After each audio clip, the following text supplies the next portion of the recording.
Welcome to my party, we're just getting started. A life is a dream or a nightmare scarring. Hand me a drink cause I think I'm going all in. Get me a shrink who can catch me when I'm falling. Cover up my scars, flip the handlebars. Crashing in my car, wake up in a bar. I'll be a superstar, just on my avatar. This world is so bizarre, empty out the reservoir.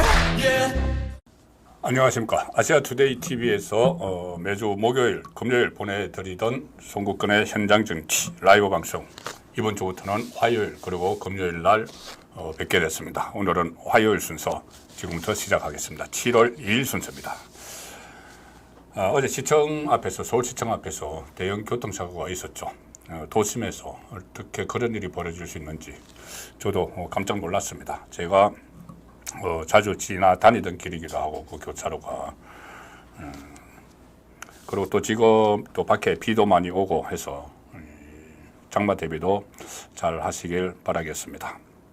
그래도 정치권 소식, 그건 오늘 정치권도 상당히 긴박하게 움직였습니다. 물론 이런 교통사고, 그러면 장마 대비 뭐 이런 데 대해서 정치권이 좀 힘을 모아서 다시는 그런 일이 발생하지 않도록 해야 되고 철저히 준비를 해야 되는데, 뭐 현실적으로 그런 곳에 신경을 쓰기보다는 정치인들은 일종의 권력투쟁, 그리고 특히 민주당 세력, 좌파 진영에서는 사법 리스크가 최고조에 달하고 있는 이재명 그리고 조국을 지키기 위해서 이 국회, 민생국회가 돼야 되는 국회를 22대 벽도부터 난장판으로 만드는 그런 일이 쭉 벌어지고 있습니다.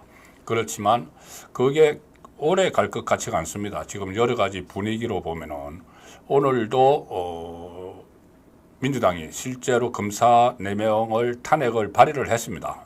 그러니까 이재명을 수사했던 또는 수사하고 있는 검사 4명의 직무정지를 목적으로 탄핵을 발의를 했죠. 자, 그런데 그동안 침묵하던 이원석 검찰총장이 오늘 나섰습니다. 그리고 대통령실에서도 한마디 했습니다. 물론 이원석 검찰총장 늦었죠. 늦었지만 어쨌든 이원석도 이 상황을 보고 있을 수가 없으니 이재명을 향해서 한마디를 했는데, 자, 그것이 아마 수사검사들은 이제 앞으로 눈치 보지 않고 이재명을 수사를 할 수 있는 그런 기폭제가 될 수도 있다. 그 생각에서 오늘 이 시청 포인트 한 3가지로 생각을 하시면 되겠습니다. 첫 번째 시청 포인트는 탄핵, 이재명 탄핵 좋아하다가 탄핵 역풍을 맞는데 그게 거의 쓰나미 수준입니다. 쓰나미 수준으로 탄핵 지금 역풍을 당할 우려가 있고, 오늘 검사 탄핵을 한 것이 나중에 탄핵 발의를 한 것이 나중에는 이것이 잘못된 선택이었다는 그런 뼈저린 후회를 할지도 모른다는 생각이 듭니다. 자, 그리고 관전 포인트 그거 하나, 또 하나는 역시 이재명과 관련된 이야기인데, 이재명과 민주당 오래 안 걸릴 것 같습니다. 동반몰락을 하는데 이재명과 민주당 그동안 지금까지 뭐 한 2년 동안 이재명 구속될 거다, 뭐 사법 처리될 거다, 뭐 여러 가지 뭐 구속영장 또 청구할 거다 이야기가 있었지만은 현실화되지 않았죠. 현실화되지 않았는데 지금부터는 상황이 다릅니다. 이재명 늦어도 내년 봄, 일단 1차 위기는 9월, 10월, 그리고 마지막 위기는 그 위기는 헤어나지 못할 가능성이 있습니다. 내년 봄에 나온다. 자, 이재명과 민주당의 동반몰락, 왜 그런지 나중에 객관적인 자료를 가지고 제가 그 시나리오를 그려보겠습니다. 그것이 두 번째 관전 포인트고, 세 번째는 지금 이재명뿐이 아니죠. 문재인 일가에 대해서 대대적인 수사가 벌어지고 있습니다. 문재인 본인뿐이 아니고 이 부인 김정숙, 딸 문다혜, 옛날 사위 서창호, 그리고 청와대 비서실장을 지낸 노영민, 문재인이 형이라고 불렀던 송철호 전 울산시장, 이 관련된 사람들이 지금 줄줄이 다 검찰의 수사망에 갇히고 있습니다. 한꺼번에 들어올리면 엄청난 풍어가 될 텐데, 그래서 벼랑 끝에 몰린 문재인 일가 어떻게 몰렸는지 그 부분도 이 이슈 집중 해부 시간에 살펴드리도록 하겠습니다. 먼저 오늘 제가 방송 시작하기 전에 지금 6시 4분인데 방송 시작하기 전에 몇 가지 이 속보들이 나왔습니다. 그 속보들을 아시아투데이 지면 심층 분석을 하면서 아시아투데이의 인터넷판 기사, 이 속보 기사니까 인터넷판 기사를 중심으로 설명을 드리도록 하겠습니다. 어떤 속보 내용이 나왔는지. 자, 일단 첫 번째 기사는 대통령실 기사입니다. 아시아투데이 인터넷판 기사입니다. 대통령실 이재명 수사검사 탄핵 발의에 아니 이게 민주당의 수사권 달라는 것인가 이렇게 강하게 질타를 했습니다. 민주당을 향해서 대통령실에서 질타를 한 것이죠. 오늘 4명의 그 검사에 대해서 민주당이 탄핵을 실제로 발의를 했습니다. 설마 했는데 탄핵 누구냐? 강백신, 박상용, 엄희준, 김영철 이 4사람인데 자, 강백신, 박상용, 엄희준 그러니까 강백신과 엄희준 검사는 대장동 수사를 했던 그리고 백현동 수사를 했던 검사들입니다. 그리고 박상용 검사는 대북송금 수사, 대북송금 지금 이재명이 대북송금 리스크에 걸려 있죠. 그리고 김영철은 그 전에 그때 장시호 씨와 그때 이제 특검에 나갔을 때 그런 그 일이 있었죠. 그런데 그것이 이제 가짜라는 것이 또 밝혀졌던 그 검사인데 이 4명의 검사 중에 3명이 이재명을 수사했던 검사들입니다. 직접 이재명을. 그런데 이 검사들을 지금 탄핵을 한다는 것은 결국은 직무 정지가 목적이죠. 실제로 탄핵을 하려면 탄핵 사유가 있어야 되는데 지금 민주당이 제시한 탄핵 사유는 만약에 그것들이 사실이라고 해도 자체 징계 문제나 이 정도 문제지 검사 옷을 벗기려는 문제가 안 되는 거죠. 그런데도 이렇게 탄핵을 발의를 해서 이제 곧 처리를 할 텐데 처리를 하려는 것은 과반수로 탄핵이 대통령 탄핵은 3분의 2인데 검사 탄핵은 과반수입니다. 그러니까 민주당이 탄핵하겠죠. 하면은 직무가 정지가 됩니다. 한 6개월 동안 검사 일을 못하는 거죠. 그리고 또 더 큰 문제도 하나 있습니다. 어쨌든 그 부분을 잠시 후에 제가 이슈 집중 해부 시간에 해부를 해드리고 자 기사 내용은 이겁니다. 그렇게 탄핵을 하니까 대통령실은 결국 이건 수사권을 민주당에 달라는 것 아니냐 이렇게 직격탄을 날렸습니다. 민주당에 수사권 달라는 말이냐 뭐냐 이게 도대체. 대통령실 관계자 대통령실 용산에서 기자들과 만났는데 이재명 전 대표를 수사했던 검사를 탄핵하겠다는 것은 결국은 내가 원하는 방식대로 수사해달라. 수사권을 민주당이 갖게 해달라는 것에 다름 아니다. 그러니까 주문형, 맞춤형 수사를 자기들이 하겠다는 거죠. 그러니까 나 수사하는 검사 마음에 안 들어. 탄핵해서 직무정지 시켜. 그리고 다른 검사가 이제 하면은 이 검사는 나를 봐줄 것 같은데 그러면 탄핵 안 해. 이런 것을 원하는 것 아닌가 이 이야기입니다. 대통령실 관계자는 이렇게 이야기합니다. 공수처가 존재하고 공수처도 민주당 주도로 만들어졌다. 뭐냐면은 이 말이 만약에 검사들이 그런 비위가 있으면은 자체에서 징계 안 하면은 공수처 고발하란 말이야. 공수처. 그럼 공수처가 수사를 할 테니까 고위공직자 범죄수사처잖아요. 공수처. 공직자, 검사들을 대상으로 하죠. 그러면은 이 공수처에서 수사를 해도 하는 것인데 고발하면은 그걸 다 패싱하고 탄핵을 하겠다는 것은 직무를 정지시키겠다는 것이죠. 그러니까 그 수사 방해하고 그 다음에 공소 유지를 해야 되는데 이미 수사가 끝난 거는 법원에서 공소 유지를 검사가 해야 되는데 그것도 방해하겠다는 이야기입니다. 그래서 어제 정진석 비서실장도 말을 했지만 상설 특검처럼 운영되는 조직이 공수처입니다. 사실상. 그런데 그 공수처마저도 믿지 못하게 했으니 특검을 하게 해달라. 우리가 특검을 지정하겠다. 특별검사를 지정하겠다. 그러면은 이 수사검사들을 특검하는 사람은 누구죠? 특별검사가 되는 사람은. 이 민주당 안대로 하면은 좌파 변호사들, 민변 출신의 좌파 변호사들이 특별검사가 돼서 이 검찰청 소속 검사들을 수사를 하겠다는 이야기죠. 공수처 문재인이 만들었죠. 문재인 시절에 만든 겁니다. 그런데 자기들이 만든 것을 그냥 패싱을 하고 공수처에서 이제 수사를 받는다고 해서 직무 정지가 되지는 않죠. 직무 정지가 안 되면은 이재명 수사를 계속 하는 겁니다. 이재명 수사도 하고 공소 유지도 하고 재판 내에 나가서 이재명에게 징역을 때려야 된다고 막 이야기도 하고 공수처 수사를 받는 상황에서는 그걸 할 수가 있는데 이렇게 탄핵을 해서 의결을 해버리면은 헌법재판소 결정이 나올 때까지 한 6개월 정도 일을 못하죠. 저번에 수원지검 차장검사 이정섭 차장검사를 또 다른 비유가 있다고 해서 이 탄핵을 추진을 했었죠. 그때도 수사 지휘라인, 이재명 수사 지휘라인에 있는 검사를 탄핵을 추진한 것도 직무정지가 목적이었습니다. 그런데 그때는 이정섭 검사를 다른 데다가 발령을 내버렸죠.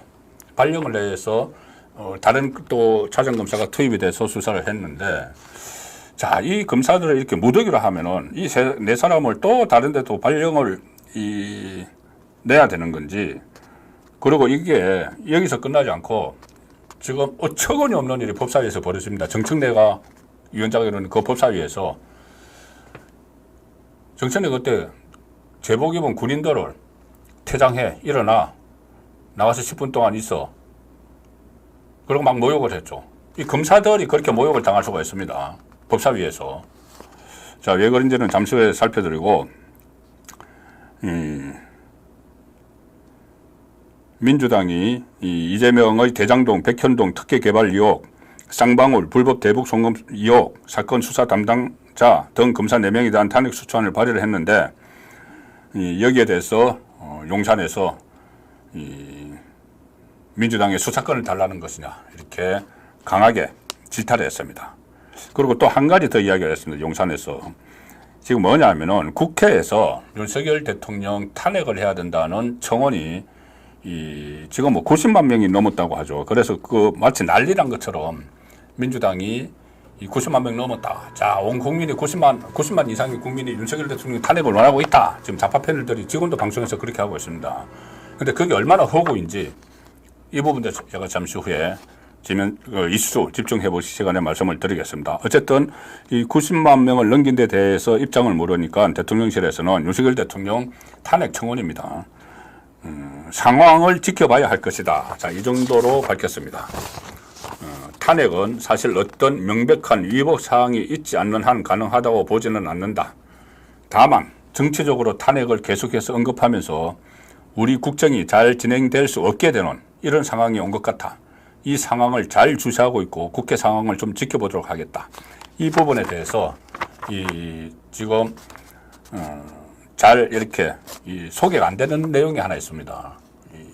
국회의 탄핵 청원 90만 명 넘었다. 이 부분에 대해서 이 부분도 잠시 후에 제가 그 속 이면을 한번 덜쳐보는 시간을 갖도록 하겠습니다. 아시아투데이 다음 기사는 이것도 조금 전에 나온 겁니다. 이것도 이 검사 탄핵 이야기인데 이원석 검찰총장이 어쩔 수 없었는지 어쨌든 한마디 했습니다. 자, 아시아투데이 기사입니다. 이원석 야 검사 탄핵 이거 이재명이 재판장 맡아서 재판하겠다는 것이다. 직결탄을 날렸네요. 그런데 늦었죠. 진작 했어야 됩니다. 이원석은 그때 이화영이 검찰청에서 술판 벌어졌다.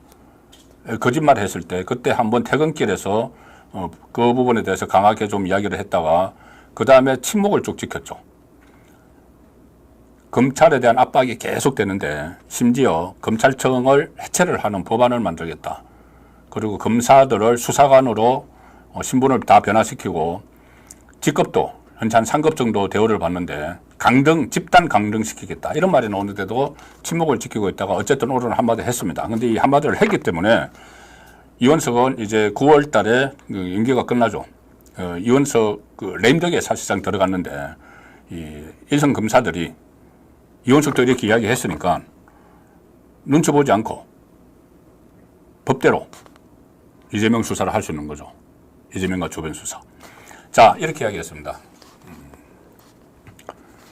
이원석 검찰총장이 이재명 대장동 사건 수사를 담당하는 검사 등에 대한 탄핵안을 발의한 것을 두고 자기 조직이 지금 무너지는 상황이죠.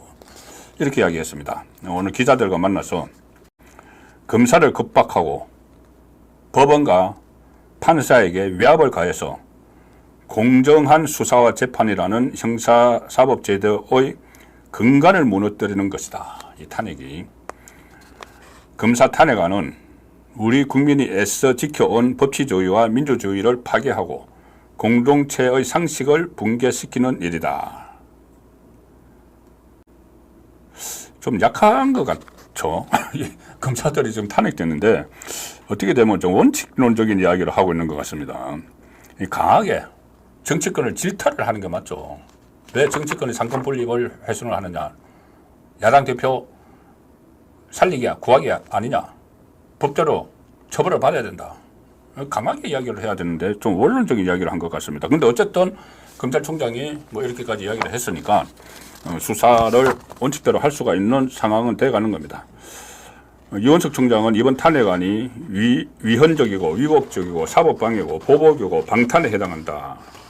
비판을 했는데 특히 이러한 탄핵 추진이 재판을 받는 이재명과 민주당 소속 국회의원이 된 변호인 그리고 민주당이 법정을 국회로 옮겨서 피고인 자신이 재판장을 맡고 민주당과 국회가 사법부 역할을 맡아 재판을 하겠다는 것에 다르지 않다.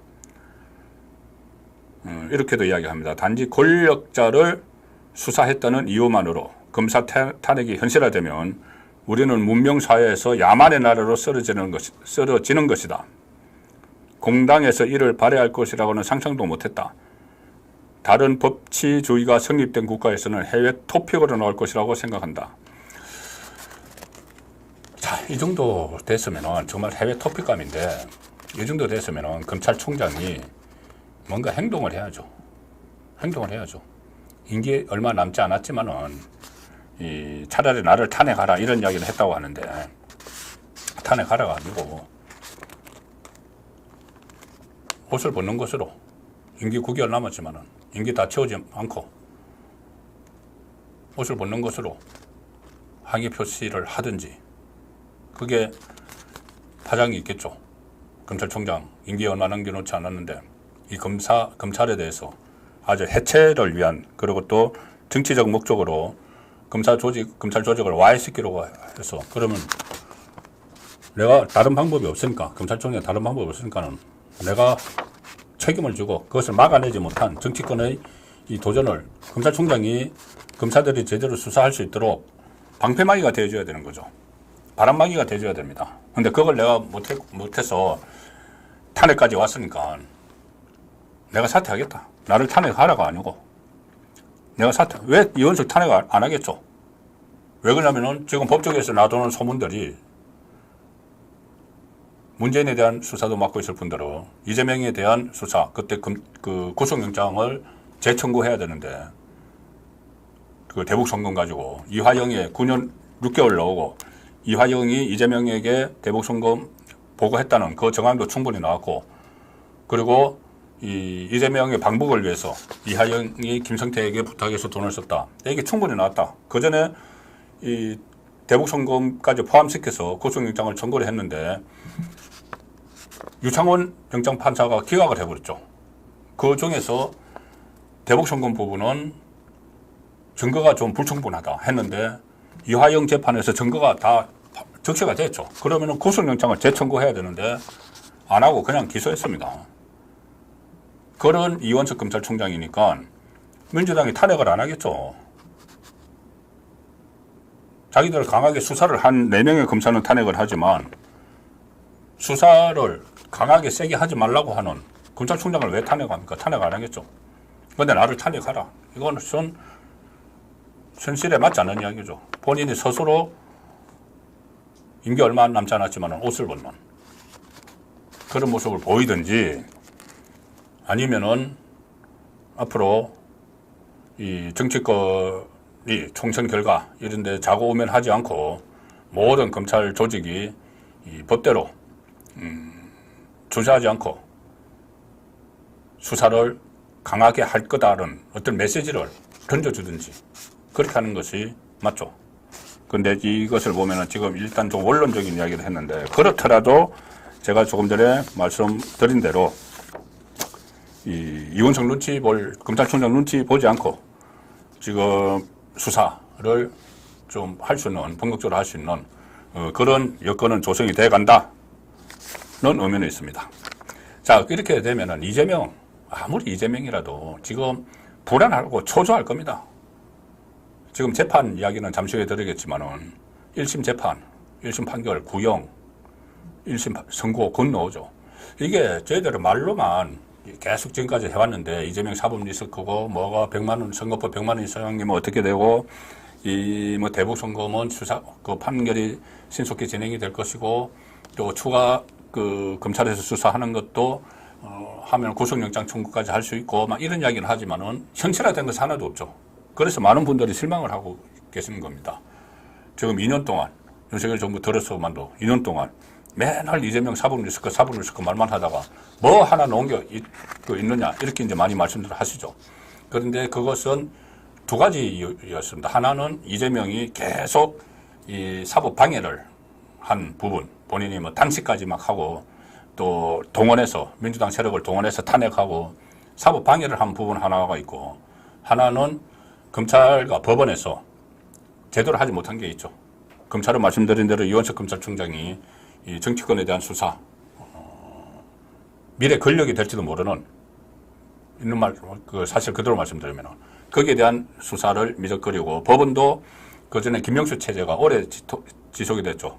재판을 폭탄 돌리게 하고, 자기가 먼저 어떤 선거를 하면은 개딸들에게 공격을 당하니까 폭탄 돌리게 하고, 이런 것들이 복합적으로 작용을 해서 이재명에 대한 아무런 조치도 나오지 않았지만, 이제 진행되는 상황이 더 이상 미룰 수가 없는 상황입니다. 그러면은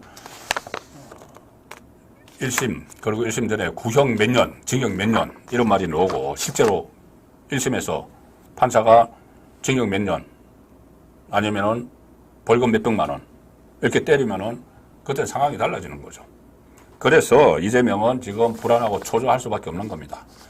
자, 아시아투데이 기사에서 그런 이재명의 불안, 초조한 기색을 엿볼 수 있는 기사를 썼습니다. 아시아투데이. 다른 언론사도 이 비슷한 기사를 쓰는데, 이 제목을 아시아투데이가 아주 정확하게 다뤘다, 그 생각을 제가 보면서 했습니다. 자, 아시아투데이 기사입니다. 사법 리스크 압박에 심적 고통 호소한 이재명입니다. 이재명. 심적 고통. 어떤 식으로 호소를 했는가? 자, 기사 내용은 쌍방울 대북송금, 대장동 개발특혜, 이런 사법 리스크에 직면한 이재명이 최근 자신의 측근들마저 연일 소환 조사하고, 또 사망 사건이 하나 있었죠. 전 간접적으로 연결된 한국일보 전 간부기자 출신입니다. 극단적 선택을 했죠. 그런 비보를 접하는 등 사면 초과에 처한 모양새다. 심리적 압박을 느낀 탓인지 이재명은 자신의 강성 지지층인 소위 개딸에게 심적 고통을 호소하게 됐다. 자, 이 대목 잘 보시면은, 일단 검찰은 2022년 대선 당시 이재명 캠프에서 활동한 김정섭 세종연구소 부소장을 공직선거법 위반 혐의로 최근 소환 조사를 했습니다. 이재명 캠프가 틀리는 순간이죠. 그때 그 대선 캠프에서 그러니까 이 준공직자인데 세종연구소 선거운동을 할 수가 없는데 선거법 위반, 북부지검이 조사를 하고 있고, 그리고 대장동 개발사업 민간업자인 김만배 씨와 동거래를 한 혐의를 받던 전 언론인 간부, 한국일보 출신입니다. 김만배도 한국일보 계열사 출신이죠. 전 언론인 간부가 야산에서 숨진 채 발견이 됐다. 사실 이재명과 집 간접적으로 연결이 돼서 극단적인 선택을 한 6번째 인물입니다. 그 전에 비서실장도 있었고, 고 김문기 씨도 있었고, 어쨌든 직간접적으로 연결된 6번째 인물이 극단적인 선택을 했는데, 여기에 대해서 어떤 반응도 안 나오고 있습니다. 그래서 이런 상황으로 또 쌍방울 대북송금 뇌물수수 혐의로 중형을 선고받은 이하영 이야기도 있고, 이렇게 되니까는 이재명이 자신을 향한 강성 지지층의 위로 전화, 문자 폭탄에 피로감을 호소하게 됐다. 이렇게 트위터, 지금은 X라고 하죠. SNS에 이렇게 올렸습니다. 전화와 문자는 그만 좀, 시도 때도 없는 문자와 전화는 응원과 격려가 아니라 나에게 고통을 주는 것이다. 이렇게 하소연을 했다고 합니다. 자, 그런데 민주당 관계자는 아시아투데이 기자와 만나서 이렇게 이야기합니다. 이재명이 강성 지지층을 향해 피로감을 호소한 것은 현재 이재명의 심리 상태를 잘 보여주는 대목이다. 나 피곤해 죽겠어. 나 이제 좀 불안 초조하니까 이런 거 아닐까요? 밤에 이렇게 막 SNS 울리는 소리, 전화벨 울리는 소리에 막 깜짝깜짝 놀라는 거 아닐까요? 그래서 이 민주당 관계자는 이재명을 향한 사법 리스크가 곳곳에서 부각되니까 고통을 호소한 것 아니겠나. 심지어 고통을 호소를 했다. 그런데 이 부분도 참 이재명이 자기가 이게 자초한 겁니다. 한밤중에 지지자들에게서 막 이 SNS 오고 전화 오고 하는 게 왜냐하면 자기가 즐겼죠. 이재명은 SNS를 통해서 지지층을 결집시키는 그 일을 계속해왔죠. 개딸들도 그렇고 전부 다 SNS로 했습니다. 그중에서 특히 한밤중에 심야에 이재명이 계속 SNS를 했습니다.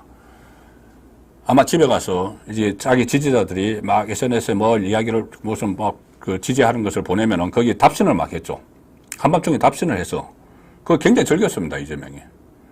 그리고 그 다음날 또 언론에 보도되기도 하고 자기 지지층과 노는 걸 굉장히 즐겼죠.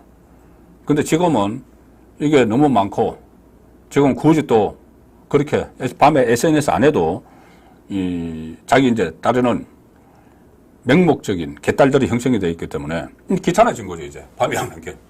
밤에 하는 게 귀찮아져서 좀 그만하자. 이렇게 하는 겁니다. 지지층 입장에서는 토사구 팽 당했다고 이 표현을 해야 되는지. 어쨌든 이재명의 그러한 본색이 또 하나 드러났다. 자, 이렇게 말씀드릴 수가 있겠습니다. 자, 지명 신청 분석 인터넷판 중심으로 보내드렸고 지금부터는 이슈 집중 해보를 해볼 텐데 조금 전에 말씀드린 이 시청 포인트 3가지. 이재명 탄핵 좋아하다 역풍 딱 걸렸다. 그 다음에 내년 봄에 이 동반몰락한다. 이재명과 민주당. 그 다음에 문재인 일가도 벼랑 끝에 섰다. 자, 이 3가지의 주안점을 두고 설명을 드리겠습니다.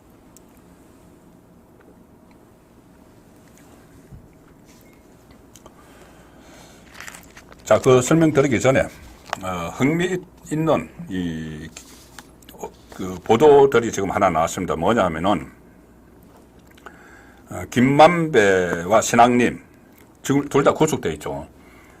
그때 허위 인터뷰를 해가지고 뉴스타파에 대선 3일 전에 보도를 했습니다. 뉴스타파에 대선 3일 전에 보도를 했고 그 보도를 이재명이 제가 심야에 SNS 한다고 좀 전에도 말씀드렸죠. 심야에 저녁에 그 보도가 나왔는데 대선 3일 전 굉장히 바쁠 텐데 그걸 딱 캐치를 해가지고 SNS에 뿌렸습니다. 뉴스타파 내용을. SNS에 뿌렸고 어떻게 알고 있었을까요? 그 보도가 나올 걸. 그 가짜 인터뷰를 해서 한마디로 하면은 대장동 몸통 바꿔치기 가짜 인터뷰였죠. 대장동 몸통은 이재명인데 윤석열 당시 후보가 서울 그 중수부 상가장 때 무슨 조우영 대출 브로커한테 커피 한 잔 타주면서 너가 조우영이야? 가! 이러고 사건을 없애버렸다. 못 맞췄겠다. 이 가짜 뉴스, 가짜 인터뷰를 한 거죠. 그걸 이재명이 대선 3일 전에 캐치를 해서 막 뿌렸고 좌파 매체가 아무런 검증 없이 뉴스타파 기사를 그대로 옮겨서 막 전파를 했죠. 그리고 이재명은 뉴스타파 그 기사를 대선 하루 전, 바로 대선 전날 475만 명에게 문자로 발송을 합니다. 자, 제목은 그때 이재명 억울한 진실, 이래서 뉴스타파의 가짜뉴스 기사를 링크를 해서 뿌렸습니다. 475만 명. 이 비용도 엄청났을 텐데.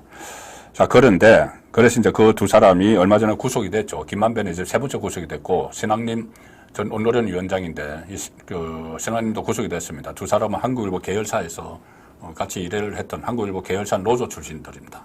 그래서 어쨌든 그 두 사람이 구속이 됐는데, 이걸 가지고 이 검찰에서 유동규 씨의 진술을 하나 받아냈습니다. 뭐냐면은, 그때는 이 뉴스타파에 보도하고 할 때는 유동규 씨가 지금은 그 이재명과 완전히 덤을 돌려서 이재명에 대해서 여러 가지를 이야기하고 있지만은 그 무렵, 대선 직전 무렵, 그때는 한 배를 탔습니다. 김만배와 유동규 두 사람이. 왜 한 배를 탔냐 하면은 이재명이 대통령 되면은 두 사람은 자기들 세상이 되는 거죠. 김만배는 대장동 하나도 다 묻히면서 이 성중장구 할 거고, 그 다음에 유동규 씨도 그때 그런 말까지 했습니다. 본인이 이재명이 대통령이 되면은 국정원 기조실장으로 간다, 이런 이야기까지도 했었죠. 그때는 한 배를 탔습니다. 지금 이제 완전히 갈랐었지만은. 자, 그런데 대선 3일 전에 뉴스타파에서 그런 보도가 나왔죠. 신학님과 김만배가 했던 그 가짜 뉴스. 그런데 그 다음날 대선 이틀 전에 대장동 재판이 있었는데, 그때 구속돼 있던 김만배가 재판에 나왔고 유동규 나왔고 남욱 변호사도 나왔습니다. 그 자리에서 이 유동규에게 김만배가 이런 말을 했다고 합니다. 뭐라고 했느냐? 자, 김만배가, 그러니까 대선 3일 전에 뉴스타파에서 몸통 바꿔치기 기사가 나가고 나서 김만배가 의기양양한 태도로 유동규와 남욱에게, 야, 기사 봤어? 기사 봤어? 뉴스타파. 반복해서 물어봤다. 그리고 자랑하듯이, 형이 누구야? 형이 내가 누구냐 이거지. 형이, 자기가 이제 형이라고, 김만배가 형이 누구냐? 이재명 후보가 대통령 되면 구출소에서 나는 나갈 거야. 나갈 수 있어. 이렇게 이야기를 했다고 합니다. 그 기사, 가짜 인터뷰 기사가 나가고 나서. 그래서 이것을 검찰은 김만배가 대장동 사업 책임을 이재명에서 윤석열 대통령으로 돌리기 위해서 허위 인터뷰를 하고 대선 직전 보도하도록 사전 기획한 정황이다. 본인은 지금 뭐 그런 의도가 아니라고 하지만은 딱 보도가 나오고 나서 자기 패거리들한테 의기양양하게 내가 이거 다 한 거야, 그렇게 이야기를 했다는 것이죠. 자, 여기서 이재명은 그걸 몰랐을까? 몰랐을 리가 없죠. 제가 좀 전에 말씀드린 대로 정황도 그렇고, 딱 마치 기다리고 있었다는 듯이 이 뉴스타파 가짜 보도가 나오니까 확 전파를 시켰고, 그 다음에 이 김만배가 신학님에게 책 세금값 명목으로 1억 6,500만 원을 줬죠. 그럼 자기가 억대 돈을 그렇게 쓰면서 이 가짜를 했는데, 이걸 이재명 몰래 했을까요? 이재명을 위해서 하는데 이재명에게 다 이야기를 했겠죠. 직접 이야기를 했든지 아니면은 맨날 이렇게 통하던 그 김용이나 정진상을 통해서 했든지 다 했다고 봐야 됩니다. 그래서 이 부분도 앞으로 검찰이 밝혀내야 될 그런 상황이 되고 있습니다. 만약에 그런 생각을 해봤습니다. 이재명이 대선에서 만약에 이겨서 대통령이 됐으면은 이 사람들이 전부 다 나라를 좌지우지했을 것이고, 윤석열 대통령이 정말 누명을 쏘고 그 기사 내용, 가짜 기사 내용대로 대장동 사건을 무마시키겠다, 누명을 쏘고 고초를 겪지 않았을까, 그런 생각까지 듭니다. 막판에 이 판세를 바꾸기 위해서 김만배가 움직였죠. 그래서 이 부분도 몸통이, 이것은 상당히 중요한 문제입니다.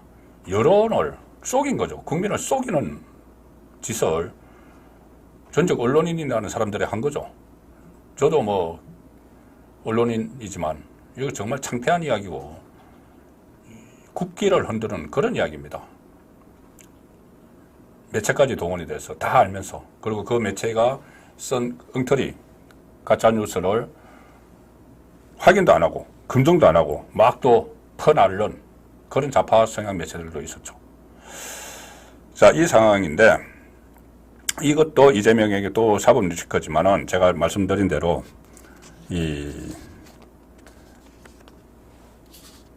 내년 봄에 동시 몰락을 하는데 그 전에 또 하나를 좀 말씀을 드리면 이런 부분이 있습니다. 대장동, 제가 조금 전에 이제 말씀을 드렸죠. 대장동을 수사했던 검사들이 오늘 탄핵 발의가 됐는데 앞으로 어떤 일이 벌어지느냐. 제가 그 말씀을 드렸죠.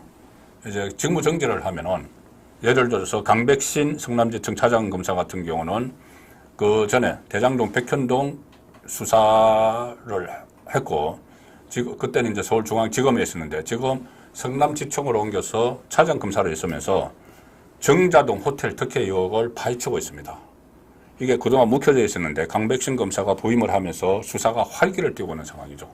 그런데 강백신을 포함해서 대북송금을 이 사건을 수사를 하고 있는 박창룡 검사, 그리고 대장동 백현동 수사를 했던 검사, 이렇게 다 탄핵을 해버려서 일단은 이 직무 정지가 됩니다. 이거 만약에 땅땅 두드려 버리면은. 그래서 수사 진행과 공소 유지를 방해를 하는 거죠. 이거 외에 뭐가 또 하냐, 중요한 장면이 앞으로 중요한 장면이라는 말씀은 좀 취소하겠습니다. 이거 어처구니 없는 장면이 하나 벌어질 텐데 뭐냐 하면은 이게 법사위로 이제 발의를 해서 발의를 이제 이 법안을 탄핵 법안을 발의를 하면은 국회의장이 본회의에 보고를 합니다. 그럼 본회의에서 이거를 법사위로 넘길 수가 있습니다. 법사위에서 좀 조사를 해봐라. 이렇게 국회 법사위 조사를 해봐라고 넘길 수가 있는데, 그러면 법사위가 이것을 가지고 와서 이 검사들을 소환을 합니다. 검사들을 소환을 해서 법사위에서 추궁을 하게 되는 거죠. 그런데 민주당이 이 4명의 검사를 법사위에서 한꺼번에 소환을 하는 게 아니고 한 명씩 부르겠다. 일주일에 한 명씩 부르겠다. 왜? 완전히 검사를 만신창이로 만들려고 하는 거죠. 한 명 불러가지고. 대장동 수사를 했던 검사들을 어떻게 만신창이로 만드느냐. 법사위원장 정청래입니다. 저번에 그 제복 입은 군인들에게 그 모욕을 줬던 그런 식으로 또 하겠죠. 그리고 이재명 수사 조작 아니냐 막 이렇게 하면서 닥달을 하고 답변은 듣지도 않고, 보통 그 장면 많이 보셨지 않습니까? 이 국회의원들이 예를 들어서 무슨 뭐 청문회 정언 같은 거 들을 때 정언 듣습니까? 안 듣죠. 그냥 닥달을 하는 거죠. 묻는 말이나 대답하세요. 막 이런 식으로. 그 장면이 4명의 검사에게 지금 그렇게 퍼붓고 그게 TV로 중계가 되고 어처구니 없는 일이 지금 벌어집니다. 그런데 더 황당한 것은 법사위 안에 지금 22대 국회에 들어서 새로 조직된 법사위 안에 대장동 변호사 출신이 2사람이 들어가 있습니다. 박근택 또 한 명의 변호사, 그러니까 대장동 변호사 출신입니다. 자, 그런데 이 사람들이 국회의원에 대해서 법사위에 가 있습니다. 박근택, 이건태 법사위에 가 있는데, 그러면은 이 사람들이 대장동을 자기들은 변론을 했죠. 그때 박근택은 기억나실 겁니다. 고검장 출신이고 그때 이재명 검찰 조사를 받고 나올 때 같이 받고 나와가지고 뭐 대북 송금하는데 무슨 뭐 이재명이 사인이 있었다 이 부분에 대해서 그때 운전면허증 꺼내가지고 경찰청장이 이게 찍혔는데 이게 경찰청장이 직접 나한테 준 거냐 이런 식으로 개변을 했던. 어쨌든 그 대장동 변호사 2사람이 대장동 사건을 수사했던 검사들을 앞에 앉혀놓고 막 추궁을 하게 되는 겁니다. 수사 과정이나 법정에서 이렇게 서로 대치를 했던 사람들인데 이 사람들이 국회의원이 돼서 법사위원이 돼서 마치 이 검사들에게 갑질을 하게 되는 거죠. 그런 상황을 지금 이재명과 그 민주당이 만들고 있는 겁니다. 제2의 법사위 제복 굴욕 사태가 벌어질 수도 있다. 군인과 달리 이 제복을 입고 나오지는 않겠지만은 검사라는 그런 직함을 가지고 있는 현직 검사들이 이 국회에 불려가서 단지 본인들은 그 부서에 소속이 되어 있었고 이재명 사건이 그 부서에 배당이 되어 있고 수사를 그냥 법대로 했고 자 그런 건데 그 수사를 했다는 이유로 탄핵을 지금 발의를 했고 탄핵 발의를 했으니 마치 이제 무슨 뭐 피고인처럼 법사위에서 막 추궁을 하는 그런 어처구니 없는 일이 벌어지게 된 겁니다. 자, 이 상황까지 됐으니 이원석 검찰총장이 가만히 있을 수가 없으니까는 한마디 했지만 그 말로 끝내서는 안 되는 거죠. 이것은 검찰 조직 전체, 아니 대한민국 사법 체계를 흔드는 일이기 때문에 검찰총장으로서는 정말 직을 걸고 행동에 나서야 되는 상황입니다. 실제로 발의를 했으니까 검찰 이원석 총장이 한마디 한 건 제가 조금 전에 소개를 드렸죠. 그런데 만약에 지금 말씀드린 대로 그런 모습들이 비춰지고 또 실제로 이 수사의 차질을 빚고 공소 유지가 제대로 되지 않고 하면은 검찰총장으로서 정말 직을 걸고 특단의 대책을 취해야죠. 그 마찬가지로 법사위에서 그때 정청래가 이 제복 입은 군인들에게 막 닥달을 하고 할 때, 모욕을 주고 할 때, 그때는 단독으로 열었습니다. 민주당 단독으로. 원구성이 되기 전이었죠. 그때는 국민의힘 법사위원들이 없었습니다.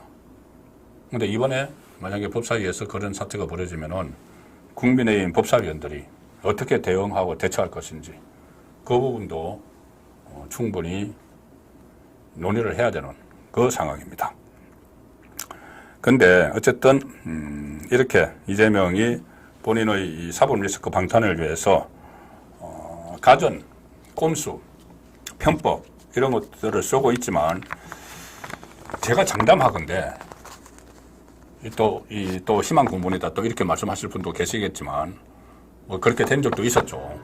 이재명 구속된다, 영장 청구된다 했는데 결과적으로는 제가 조금 전에 말씀드린 두 가지 사유로 안 됐습니다. 한 가지 사유는 이재명의 사법방해, 이재명뿐이 아니고 김용, 뭐 유정 막 시키고 또 이화영, 뭐 재판부 기피 신청하고 그 이재명 단측하고 이 사법방해 하나가 있고 하나는 이 정치권의 눈치를 본 검찰과 법원. 결과적으로는 이게 안 돼서 희망 고문 이런 이야기까지 나왔고 저도 책임감을 느끼지만 이 스케줄은 벗어날 수가 없습니다. 뭐 어떤 스케줄이냐 하면은 재판이죠. 재판. 자, 선거법 위반 이게 가장 먼저 나올 것인가? 위정교사가 먼저 나올 것인가? 대. 선거법 위반은 이미 일정이 거의 나왔습니다. 나왔기 때문에 이것은 되돌릴 수가 없죠. 선거법 위반 사건에서 지금 재판부가 서울중앙지법 형사합의 34부입니다. 재판부가 그 부장판사가 한성진인데 9월 6일 날 결심하겠다. 그러니까는 선거를 이제 재판 다 마치겠다는 이야기죠. 결심을 하면은 피고인 이재명이 최후 진술을 합니다. 최후 진술을 하고 검사가 구형을 선고를 하죠. 자, 그러면 첫 번째입니다. 이재명이 여러 가지 지금 4개 재판을 받고 있고 뭐 7개 혐의에 7개 사건에 11개, 7개 혐의에 11개 사건 너무 많아서 저도 헷갈립니다. 재판을 받고 있는데 처음으로 구형이 나오는 거죠. 그러면 여태까지 예상을 했던 것과 실제로 나오면 상당히 다를 겁니다. 그 분위기가. 그리고 이 선거법 재판인데 1심에서 징역형이 구형이 될 수가 있습니다. 징역형이 구형이 될 수가 있죠. 그러면은 이제 좀 느낌이 다를 텐데 그 다음에 구형이 나오면은 보통 한 달 이내에 1심 선고가 있죠. 자, 1심 선고. 지금 여러 가지 법조인들도 마찬가지고 어떤 양형 기준표에 보면은 이것은 그 구속영장을 막 그 기각해버리는 유창훈 판사가 그렇게 할 수가 없습니다. 양형 기준표에 보면은 다 나와 있습니다. 무조건 이것은 최소 벌금 몇백만 원이 나온다. 그리고 벌금 이 한승진 부장판사가 뭐 우리법 연구회 출신이고 좀 좌파 성향이 있다고 해도 배석판사 두 사람이 있죠. 배석판사 두 사람이 그때 과거처럼 이렇게 그냥 부장판사가 하라는 대로 따라가지 않는다고 합니다. 요즘 법원 분위기가. 그러면 배석판사들이 이 중형을 때려야 된다. 그렇게 하면은 이제 서로 뭐 합의를 하든지 안 되면 나중에 뭐 투표 비슷하게 한다는데 어쨌든 벌금 100만 원 이상은 거의 이제 확실하다는 거죠. 1심에서. 그러면 1심에서 이게 그대로 대법원까지 확정이 되면은 왜 제가 민주당과 동반 몰락을 한다고 말씀드리냐면은 이재명은 피선거권이 일단 발탈이 되죠. 대법원 확정되면은 그러면은 본인이 8월 18일 날 다시 대표직을 하려고 하는데 대표직 날아가고 국회의원직이 없어지고 피선거권이 박탈돼서 다음 대선에 출마를 못합니다. 민주당은 대선 때 보존받은 434억 원을 토해내야 됩니다. 토해내는 상황이 되는 거죠. 자, 그런데 대법원 확정 판결이 돼야 되는, 확정이 나와야지 그렇게 되는 것 아닌가. 그렇죠. 그런데 왜 제가 내년 봄에 이게 다 이루어진다고 말씀을 드리느냐 하면은 이 선거법은 원래 633이죠. 1심이 6개월, 2심이 3개월, 3심이 3개월 해서 1년 안에 끝내야 됩니다.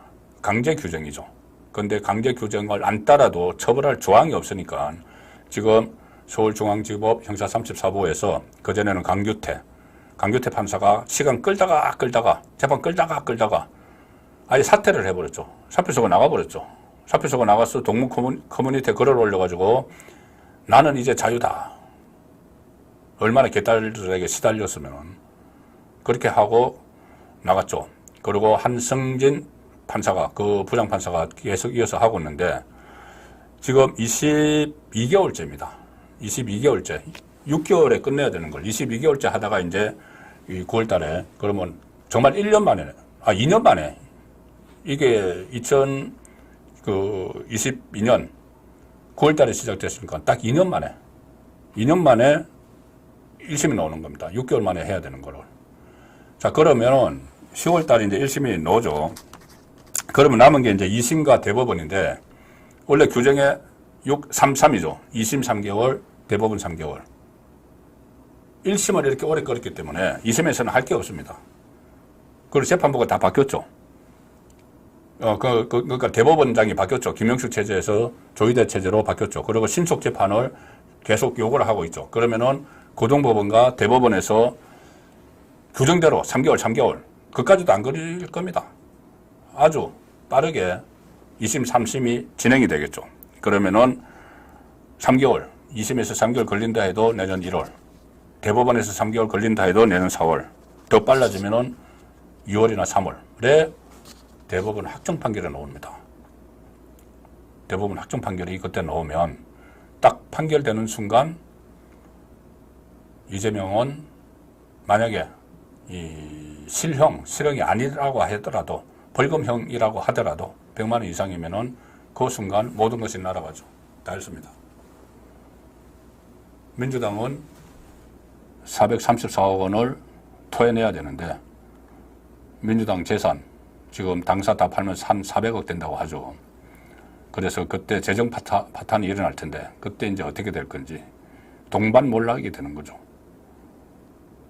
물론 일부에서는 그렇게 하지 않을 수도 있다. 이 판사들이 너무 개딸들이 겁이 나서 100만 원이 아니고 한 80만 원 선에 때릴 수 있다. 양형 기준표고 뭐고 그런 말도 나오지만 그렇게 했을 경우에 과연 이 법원이 앞으로 국민의 신뢰를 받을 수 있겠는가? 그런 문제가 하나 있고 또 하나 만약에 그 경우가 있다고 하더라도 또 하나 히든 카드가 있습니다.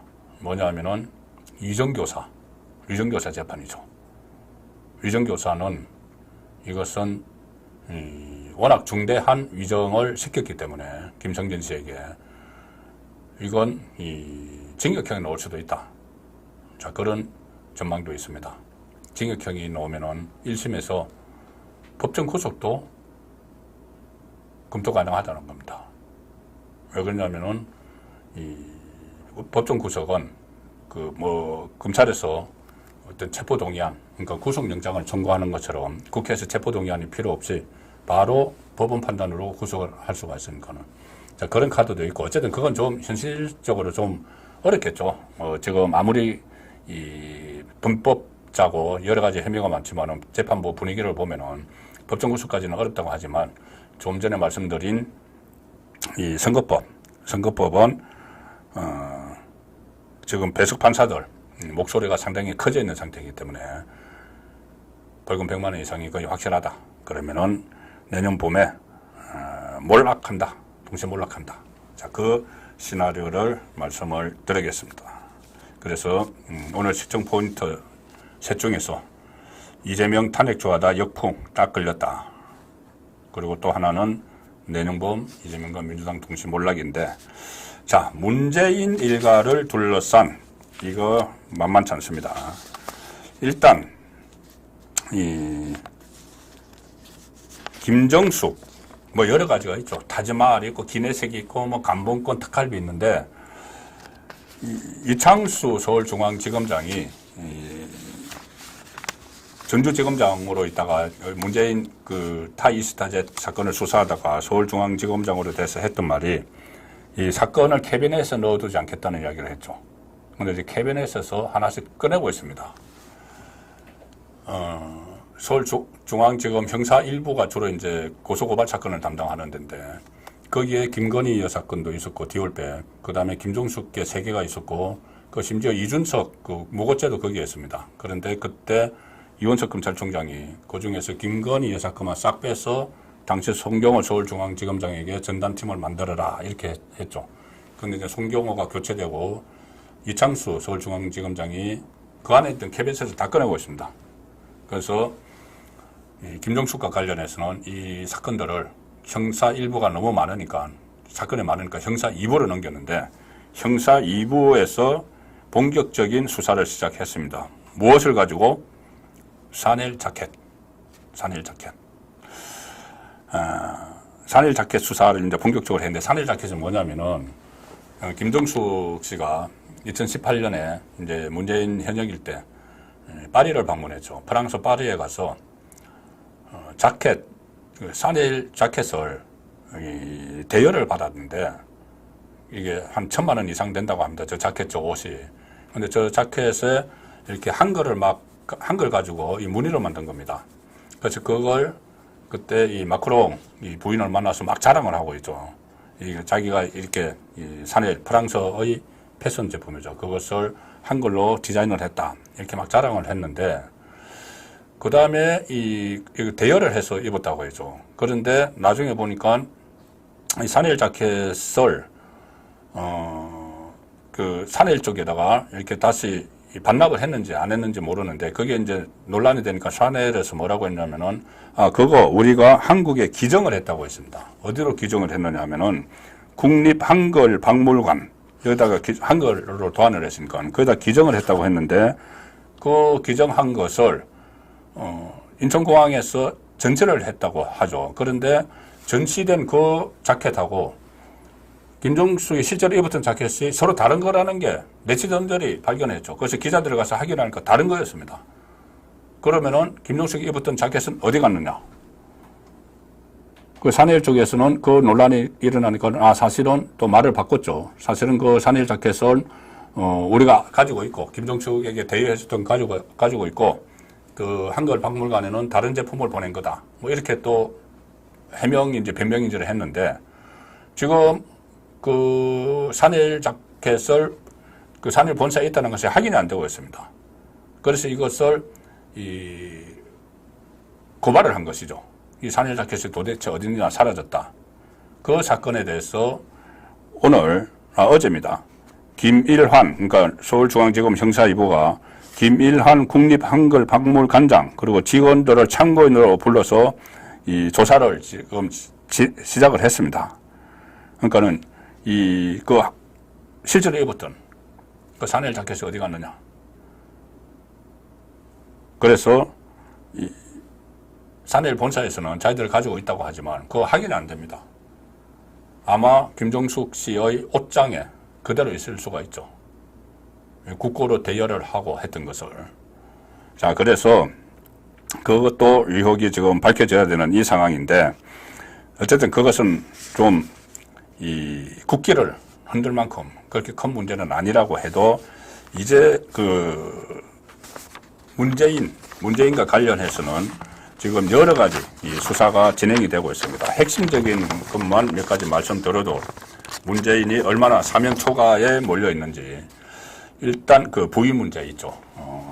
부임은 김정숙과 관련한 이 샤넬 자켓도 그렇지만 이 감봉권, 특할비, 그리고 기내식, 호화 기내식 타지마을 가면서 그런 것들, 버킷리스트 이런 것들에 대한 이제 수사가 본격적으로 진행이 됩니다. 타지마을 기내식과 관련해서는 배현진 의원을 고소를 했죠. 그럼 이제 고소인 조사도 하고 이게 어떻게 된 것인지 명예훼손으로 고소를 했는데 사실 적시에 의한 명예훼손인지 아니면은 허위사실 공표에 의한 명예훼손인지 그걸 또 수사를 해야 됩니다. 그럼 이게 진실이 밝혀질 테고 더 심각한 건 이 특할비 유용 의혹이죠.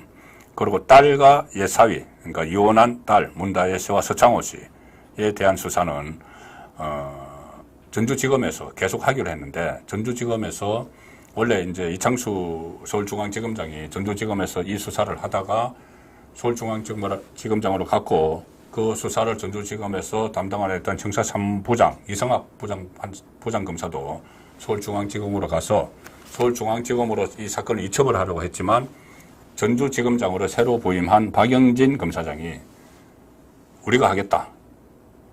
그러니까 우리가 하겠다는 것이 수사 제대로 하지 않으려는 것 아니야? 이런 그 의심도 들었는데 그게 아니고 최근에 전주지검의 그 형사 3부 검사가 9명입니다. 9명 검사를 여기다 다 투입을 했습니다. 문재인 잡는데, 한마디로 하면 문재인 잡는데, 그 전에 이창수 전주지검장 시절에 이 수사를 다 해놨죠.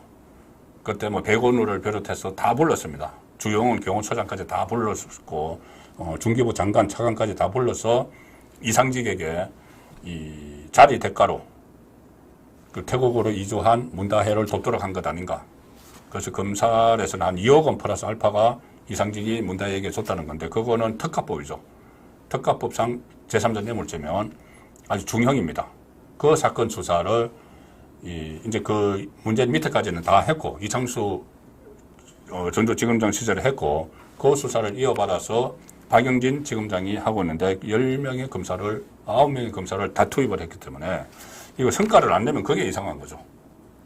그래서 벼랑 끝에 몰려는 셈인데 그것뿐이 아닙니다.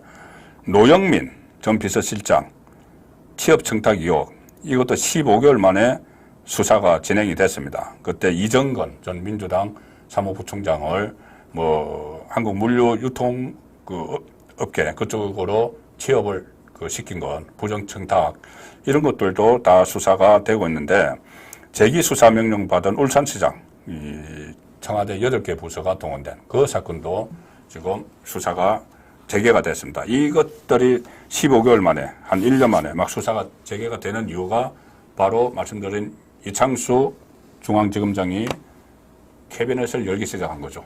묵혀뒀던 사건들 캐비넷을 열고 있습니다. 그래서 문재인은 지금 벼랑 끝에 몰리는 그런 상황인데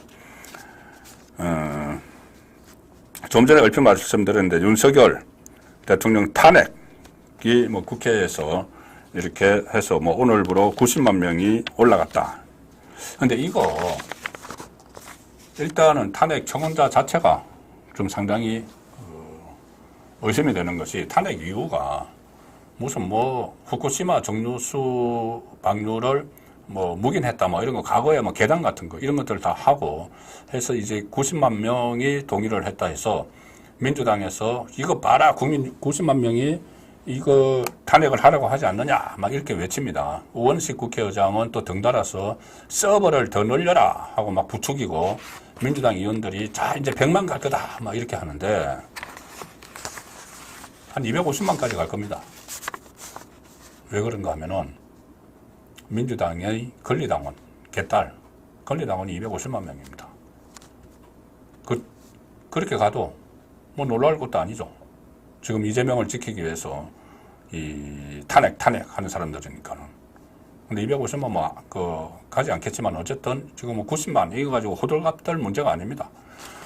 문재인 정부 때 그때 이 문재인의 청와대에 문재인 탄핵을 요구하는 청구가 올라갔습니다. 뭐냐면은 코로나가 막 확산되는데 이 중국인들을 그때 입국 금지를 시키라고 했는데 입국 금지를 안 시켰죠. 시진핑 눈치 보느라고 시진핑하고 정상회담 하려고.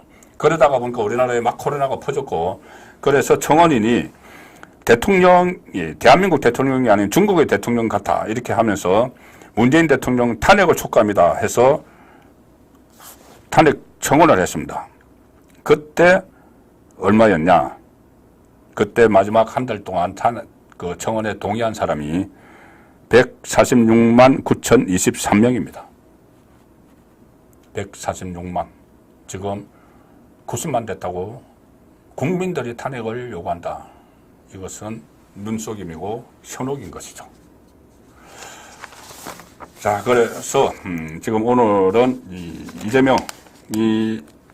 이재명과 문재인 그리고 민주당 이 동반몰락의 길을 걸어가고 있는 그 상황들을 좀 상세히 묘사를 해드렸습니다. 지금까지 희망 고문 이런 이야기도 많았지만 일단 법원의 시간표가 나왔기 때문에 또 검찰의 시계도 상당히 이제 빨라집니다. 이원석 검찰총장 사실상 레임덕 상태에 들어갔고 거리를 낄 게 없죠. 법대로 이제 수사를 하면 되는 것이죠. 그래서 오늘은 그런 문제를 중심으로 이재명과 문재인의 사법 리스크를 본격적으로 분석을 해드렸습니다. 성북권의 현장정치 라이브 방송은 이번 주부터 오늘부터 화요일 그리고 금요일 진행이 됩니다. 이번 주 금요일에도 좀 더 많은 취재를 해서 신문 기사가 나는 것도 그 행간의 뜻을 잘 살펴서 설명을 해드리도록 노력하겠습니다. 그리고 이번 주 금요일에는 2주의 베스트, 워스트 인물도 꼽는 날이죠. 자, 금요일 날 다시 뵙도록 하겠습니다. 편안한 밤 보내시기 바랍니다. 감사합니다.